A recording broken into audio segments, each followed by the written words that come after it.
Ni mkulima wa miwa na nimekuwa mkulima wa miwa sasa kwa miaka 15. Na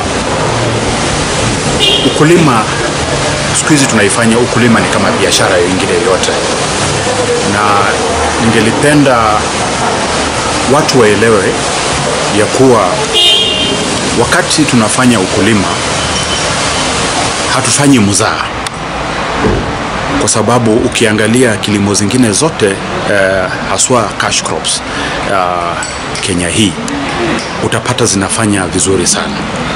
Shida kubwa ni kwamba hii ukulima wa miwa imechukuliwa kama mzaha, na tumepigania hii nafasi ya ukulima iwe kama kilimo ingine ya kahawa, majani chai kwa muda mrefu. Ombi langu kwa wanasiasa ni watoe siasa katika ukulima wa miwa. Wakulima wa miwa wameumia kwa muda mrefu.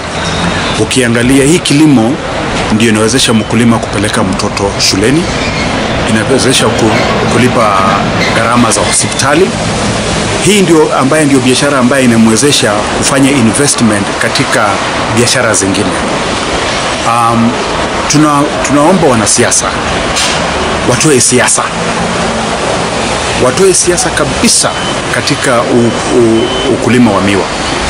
Kwa mfano, ikiwa kiwanda kinaweza siaga tani 3,000 kwa siku, hiyo inamaanisha ile pesa ambayo inafaa kuenda kwa wakulima ambayo wamepeana hapo miwa ni milioni 15. That is 15 million being pumped in the economy of Bungoma every day.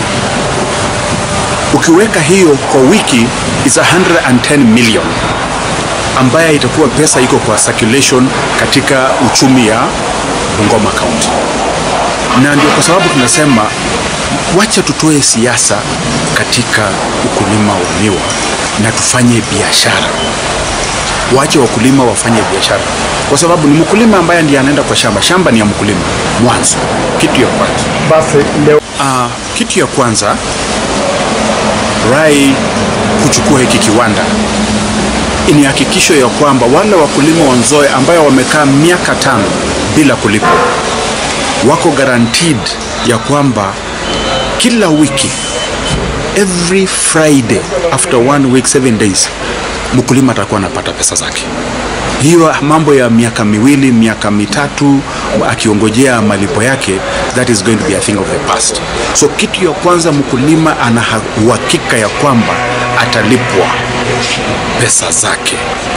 Je, leo hiyo ndio kizungumkuti ambaye iko kwao. Wamekuwa wakitumia Nzoia kama silaha ya kusema wanatetea mwananchi. Je, wametetea mwananchi na kivipi? Kwa sababu mwananchi, mkulima wa miwa, kitu anataka ni pesa mfukoni. Hii hadithi zingine hizi zote ni kama hadithi za Bunwasi. Yeye haja yake anataka pesa mfukoni, alipwe zake, aendelee na shughuli zake. So wewe ukija ukisema kwamba hii ni chuma yetu